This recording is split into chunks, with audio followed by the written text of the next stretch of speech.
নমস্কাৰ বন্ধু বান্ধৱীসকল, আপোনালোক সকলোকে স্বাগতম জনাইছোঁ শ্বৰ্ট ইনফৰ্মেটিভৰ অন্য এটি ভিডিঅ'লৈ। বন্ধু বান্ধৱীসকল, দেশৰ এক নম্বৰ উদ্যোগপতি মুকেশ আম্বানীৰ নাম বিশ্বৰ সকলোতকৈ ধনী লোকসকলৰ ভিতৰতে পৰে। এই কথা প্ৰায় সকলোৱে জানে। মুকেশ আম্বানীৰ ব্যৱসায়েই হওক, লাইফষ্টাইলেই হওক, সদায় চৰ্চাৰ বিষয় হৈ পৰে। আজি আপোনালোকৰ লগত আলোচনা কৰিম মুকেশ আম্বানীৰ বিলাসী পত্নী নীতা আম্বানীৰ লাইফষ্টাইলৰ বিষয়ে। 3 লাখ টকীয়া চাহ কাপৰ পৰা 40 লাখ টকীয়া শাৰীখনলৈকে। বলকচোন ভিডিঅ'টো আৰম্ভ কৰোঁ। প্ৰথমে জানো আহক শাৰী কালেকশ্যনৰ বিষয়ে। শাৰী কালেকশ্যন সকলো মহিলাই থাকে, কিন্তু নীতা আম্বানীৰ শাৰী কালেকশ্যন দেখিলে আপুনি আচৰিত হ'ব। নীতা আম্বানীৰ শাৰী কালেকশ্যনৰ ভিতৰত আটাইতকৈ দামী শাৰীখনৰ মূল্য 40 লাখ টকা। এইখন শাৰী তেওঁ পুত্ৰ আকাশ আম্বানীৰ বিয়াত পিন্ধিবৰ বাবে বিশেষভাৱে ডিজাইন কৰিছিল। গোটেই শাৰীখনত সোণ, ৰূপ, পশুৰাজৰ দৰে মূল্যৱান ৰত্নৰে কাম কৰা হৈছে। শাৰীখনৰ লগত এটা ব্লাউজৰ ডিজাইন কৰা হৈছিল, যিটো ব্লাউজত ভগৱান শ্ৰীনাথৰ চিত্ৰ বনোৱা হৈছিল।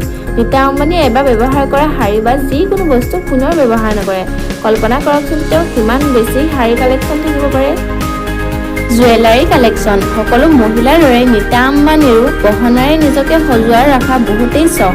সাধাৰণ মহিলাই এই চখ পূৰণৰ বাবে হাজাৰবাৰ ভাবিব লাগে, কিন্তু নীতা আম্বানীৰ সেই চিন্তা নাই। সোণ আৰু কুন্দনৰ গহনা নীতা আম্বানীয়ে পচন্দ কৰে। নীতা আম্বানীয়ে নিজৰ আউটফিটৰ লগত জুৱেলাৰী মিলাই পিন্ধিব ভালদৰে জানে। নীতাই যেতিয়া ষ্টাৰ পাৰ্টি ইভেণ্ট যায়, তেতিয়া দেখাত কোনো বলিউড চেলিব্ৰিটিতকৈ কম নহয়।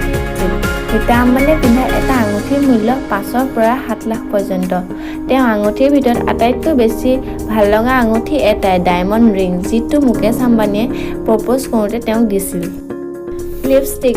সকলো মহিলাই লিপষ্টিক লগোৱা চখ থাকে। নীতা আম্বানীৰ এটা লিপষ্টিকৰ দাম 40 লাখ টকা, যিটো মূল্যত এজন সাধাৰণ লোকে এটা ঘৰ সাজিব পাৰে। এই লিপষ্টিকটো অৰ্ডাৰ দি বনোৱা হয়, যিটো সোণ আৰু হীৰাৰ কাভাৰ থাকে। ৱাটাৰ। নীতা আম্বানীয়ে খোৱা এবটল পানীৰ দাম কিমান জানেনে? নীতা আম্বানীয়ে এবটল খোৱা পানীৰ দাম আপুনি বিশ্বাস কৰক বা নকৰক 44 লাখ টকা। এটা বিদেশী ব্ৰেণ্ডৰ খোৱা পানী bottle. Guinness book of world ৰেকৰ্ডত নীতা আম্বানীৰ খোৱা পানীৰ বটল সৰ্বাধিক দামী পানী হিচাপে অভিলেখ স্থাপন কৰে। পানীৰ বটলটোত খোদাই কৰা আছে 24 কেৰেট সোণ। বটলটোৰ নিৰ্মাণৰ আৰ্হি বিশেষভাৱে সুকীয়া। ফ্ৰান্সৰ জলপ্ৰপাত আইচলেণ্ডৰ হিম পৰ্বতৰ আৰ্হিত এই বটলটো নিৰ্মাণ কৰা হৈছে।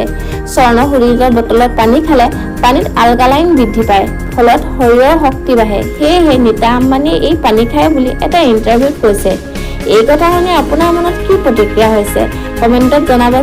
সঁচাই ৰাজক, যিটো সময়ত বিশুদ্ধ খোৱা পানীৰ পৰা বহু লোক বঞ্চিত হৈছে, সেই সময়তে দেশৰ ধনী লোকে খোৱা পানীৰ নামত 40 লাখ টকা পৰ্যন্ত খৰচ কৰে।